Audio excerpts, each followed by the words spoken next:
We gather here today with heavy heart to address the nation in response to the recent broadcast by President Bola Tinubu regarding the ongoing and bad governance in Nigerian peaceful protests. These protests are happening across the length and breadth of our beloved country because we are witnessing a period of unprecedented hardship and turmoil. Since President Tinubu's inauguration on May 29, 2023, when he announced the removal of the fuel subsidy without any structured plan to mitigate the negative impact on the people, the lives of ordinary Nigerians have been turned upside down. It is we, the common citizens, who are bearing the brunt of this decision as we struggle under unpalatable socio-economic conditions.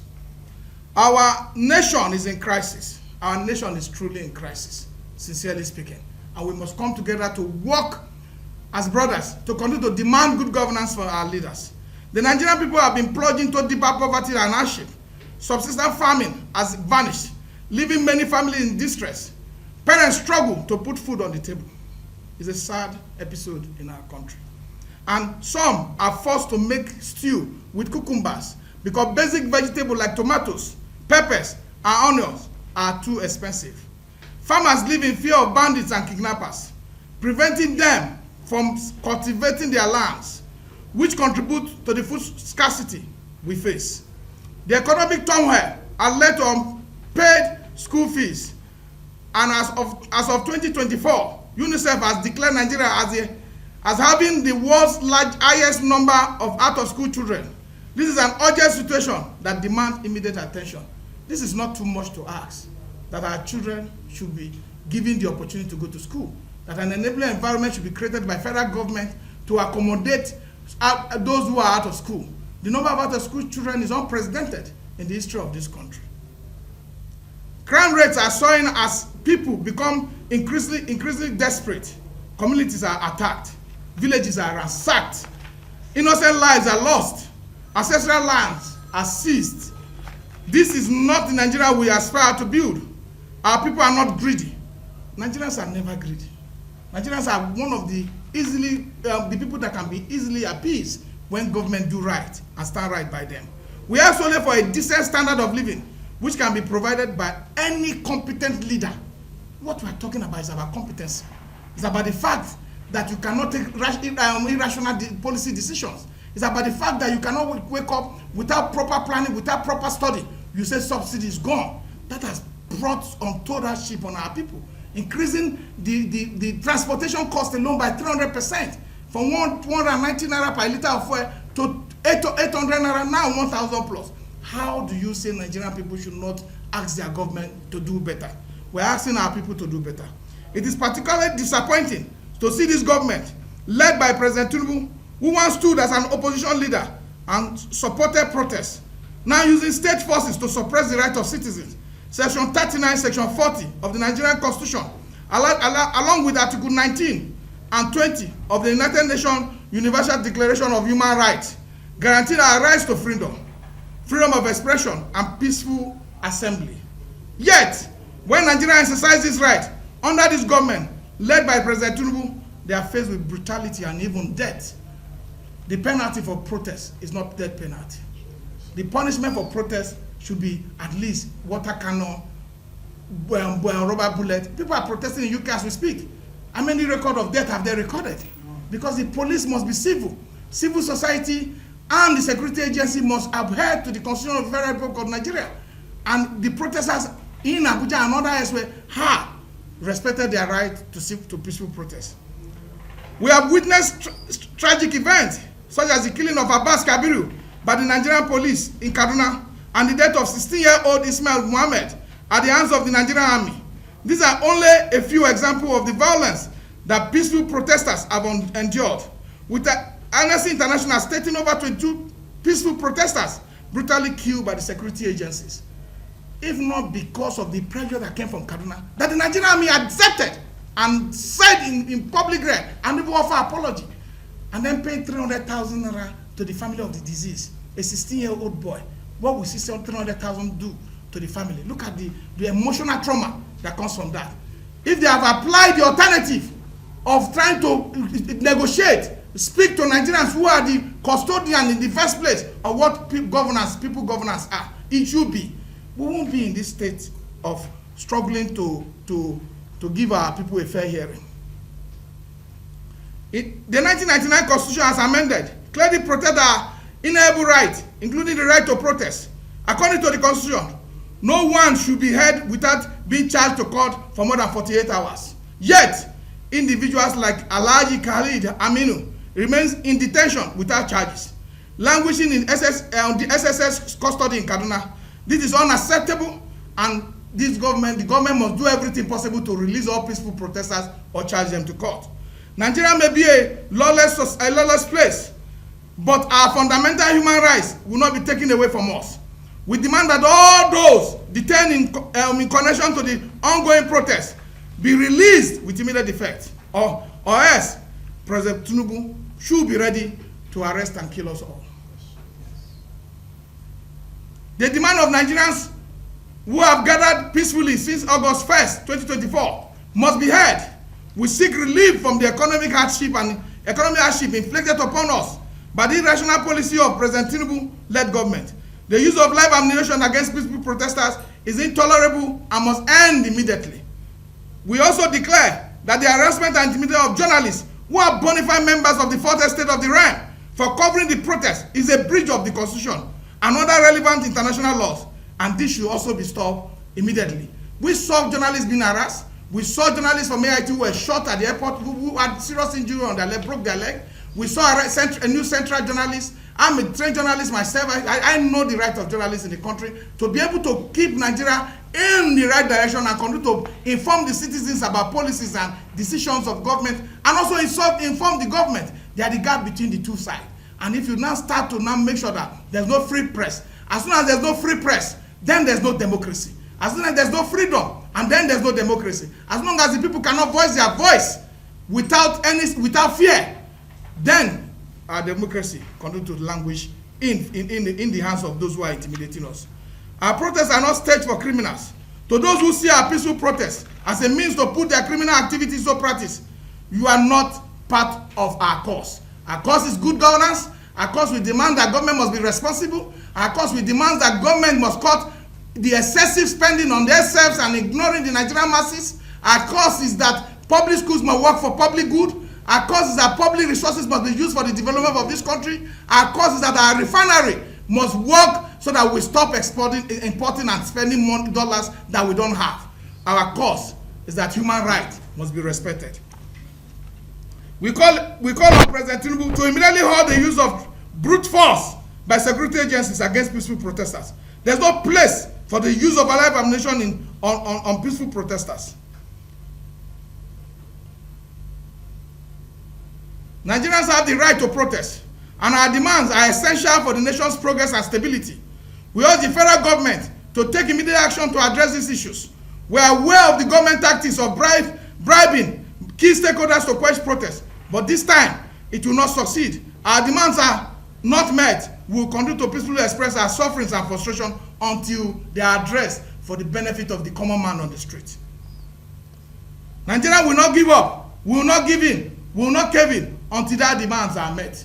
And that demand is that the welfare of our people become paramount in the eyes of those who are government. The people are not made the people are not beholden to government. Government is made to provide for the people. So when government fails in that direction, yes, it is the responsibility of citizens to speak up. Let us stand united in our pursuit of a better Nigeria. A Nigeria where the government serves the people and ensures that every citizen even can live with dignity and hope. We thank you for coming here. We thank our pressmen who have risked their life in the time of this protest. We thank young people who have kept up the work of advocacy, who have kept up the work of civil engagement, who have kept up the work of promoting harmonious relationship between communities and tribes, between region and religion. So we thank you all for coming, and I will allow some of our comrades who are here to talk about the experience they had during the protest and see the ongoing protest which is still on. We thank you. Our focus is to make Nigeria work for our people.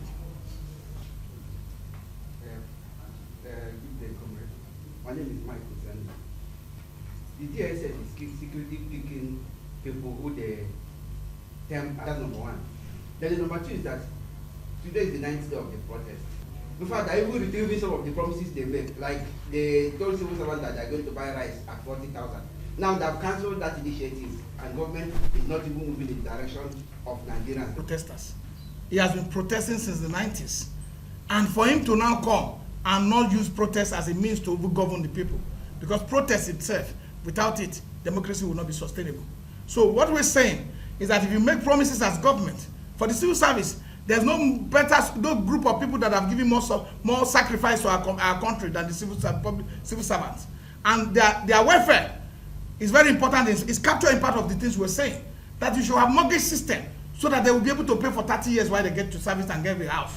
That you should have a system that put food on their table, not a system that impoverish them. Because you made a promise to even sell rice at 50,000 naira to civil servants. That promise has been withdrawn. And we are saying for civil servants, this country is yours. Fundamental right as enshrined in combined reading of section 39, 40, and 41. Give them the right to also participate in peaceful protest. It's not a crime. Protest is a way of entrenching and enriching the components of what they call democracy. So what we are saying is that President Tinubu has been playing policy somersault with all his public statements. The irrational way he removed the petroleum fuel subsidy, which has led our people to this poverty. The way he mentioned that he was going to do 500 hectares of farmland and cultivate it. Till now, there's no one hectare has not been cultivated. So we have a problem, and we're demanding. There's no fear. You talk about fear. What is the essence of this life that we're living if we don't live for humanity? What is the essence of this life that we're living if we don't sacrifice ourselves to make sure that generation yet unborn have a better place to live in? Our parents were afraid. Our forefathers were afraid. We suffer that consequences. It is time for young nation, young Nigerians to believe in demand, to demand good for their government. It is our responsibility. And nothing is serve a la carte. So we are asking that President Tinubu look at this reasonable demand and then execute them in line to the benefit of his own legacy, to the benefit and the growth and development of our own people, socio-economically and politically. Sorry, I came a little bit. The leader of opposition, as a leader of political party leader, so what message do you have to Nigerians in that regard? Our young people have spoken, and what they want is good leadership, competent leaders, driving competent policies, and driving policies that will create change for our people, positive change. The level of armory, the level of personnel that have been deployed to quell peaceful protests. That is to show that we can even end banditry. That is to show that we can even secure ungoverned spaces. That is to show that we can secure our federal highways over how many thousand kilometers. So what we are saying, you have the intimidation, the harassment is the reason why in this press conference is even happening in the first place. That people have been harassed. You ask something, you go to another, people have been picked up. We spoke here that Aminu has been in detention. So these are factors that are militating. Look, you can suppress an idea. You can suppress people's right. You can suppress people's opinion. But it lives in their heart. And that suppression is the reason why democracy is not germinating well. And the people must stand. And the people must collectively demand good governance. And for that reason, we are committed to the peaceful protest. We are committed. What we are doing here is peaceful protest. What we are doing here is peaceful protest. The young men that you see here have come out to speak. You understand? Please, we are not giving in like we have said. What we have said is that we are re-emphasizing some of the requests that we have made for the protest starting from August 1. That these requests are alive. Electoral reforms are important. Without proper electoral environment, without proper elections being conducted that will represent true wishes and aspirations of our people, without a reform that will protect that one man, one vote, without a reform that will say that from the EC8A must be scanned directly through the beavers to the IREF, without such reforms and without proper electoral environment, we will elect leaders that will not be beholden to the people, that will not respond to the people. Leaders will elect themselves. So these are demand every citizens, every government will adhere to. And say, let's have our people elect our leaders. What is too much to ask? Hunger day, oh. Hunger day. Please let's Mr. Maxwell just key into that too. Okay. Has the problems been solved? And it is unfortunate that President Bola Tinubu, who addressed the nation, could not address any of the things that these people have been on the streets protesting for. Not one was addressed. Not one.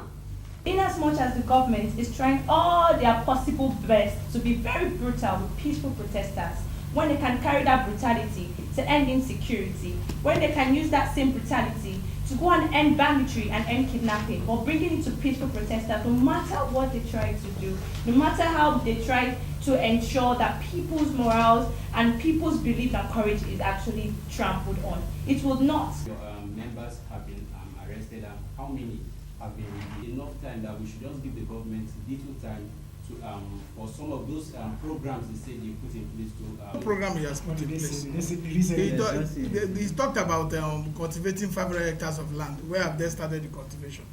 No, where's the electoral reforms that is needed to usher in a proper democratic government in Nigeria?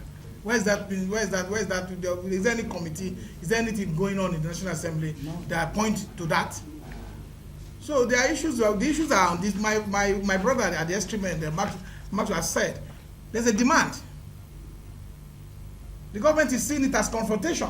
That's the problem. They are not behaving as if they're in a democracy. There's a demand, and this demand is clearly stated here. He talked about the electoral reform. He talked about securing our farmland. What is the security architecture the government has even put in the public to tell us that going forward that our farmlands will be secured? These are the demands. I'm asking, what has he said? Rhetoric and trying to make promises on paper is something anybody can do. Everybody can do it. You can read anything. But ask the president, are these things being done? Are Nigerians feeling what is going on? He talked about sending 500 and something billion to state. The state have said it's COVID-19 relief money. And why there must be a system. We talked about cost of governance, reducing cost of governance. There's no government since 1999 that have expanded governance like the President Tinubu administration. None. 48 or so ministers. He created a new ministry of livestock, expanding parastatals and MDAs, and putting more pressure on the already pressured economy. So these are the issues we're asking. As I'm talking to you, our money is not, the safers of the Togo is higher. So you can't even go there and say you want to buy goods and sell, because you will not gain.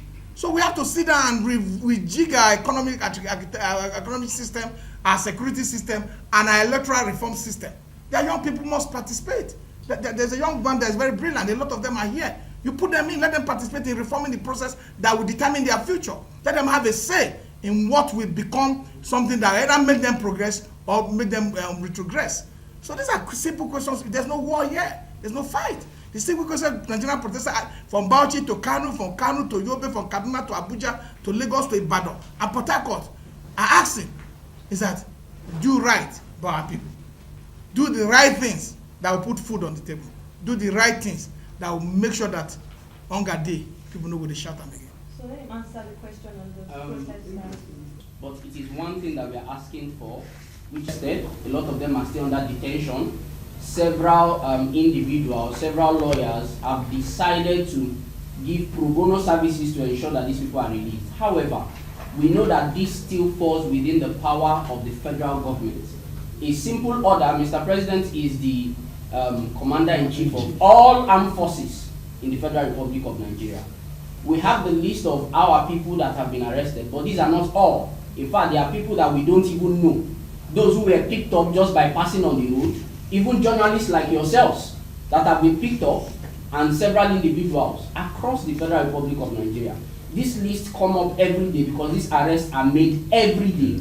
And that is why one of our demands is not to only release the people who were arrested during the NSAS protest, but also those who are still arrested during this protest and still being arrested even as the protest continues or as we speak.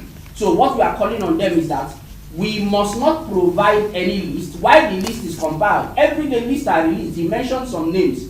Let them stop arresting peaceful protesters. And I'd like to state this categorically. We realize that it is simply an arrangee meeting with several security forces to keep on arresting people in the name of that they are bandits. Please, people who are protesting are not bandits. This protest was announced even over a month before it began. All we needed for the police to do, we have mapped out strategic locations where these protests are happening. If people are looting in other shops, go ahead and arrest them. Why are you arresting people who are on the street at strategic locations without any weapons, asking for good governance? So I am saying that the list will be published. A lot of people are still being arrested as we speak, and they should stop that arrest with immediate effect and release all those who are in detention. They know these people, and they know in the places that they've been arrested. You want to speak? Let him say something. I don't think it's a crime. Intimidating them, stop harassing them. They tell you not to say.